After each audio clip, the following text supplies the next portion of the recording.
அதாவது எங்க இருந்தாலும் ஓட்டு வரணும். எம்ஜிஆர் எப்படி ஓட்டு வாங்கினாரு அமெரிக்கால பத்துக்கினே? நான் கேக்குறேன், எப்படி வாங்கினாரு? வீதிக்கு வீதி தெருவுக்கு தெரு போய் ஓட்டு கேட்டாரா? பத்துக்கினே யாருக்காக போட்டாங்க? எம்ஜிஆர் முகத்துக்காக போட்டாங்க. பேஸ் வேல்யூ, தலைவர் வந்தா நம்ம நல்லா இருப்போம்.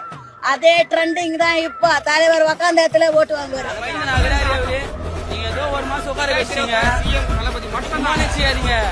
நீங்க பச்சை ஸ்கூல்ல எங்க ஆளு எக்மா சரி சும்மா எல்லாம் உட்கார வச்சு நினைச்சாதீங்க. பின்னாடி நாங்க வரோம்.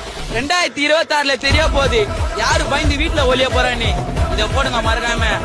இந்த நியூஸ் சேனல்ல போடுங்க. இந்த நியூஸ் சேனல்ல கம்மி நியூஸ் இதெல்லாம். ஹலோ, என் பசங்க சின்ன பசங்க தான், ஆனா சீன் பார்ட்டிங்க இல்ல. ஒவ்வொருத்தனும் சிங்க கூட்டிங்க, சிறுத்தை கூட்டிங்க. விட்டேன்னு வச்சுக்க, உன்னை வறுத்து எடுத்துட்டு போயிடுவானுங்க.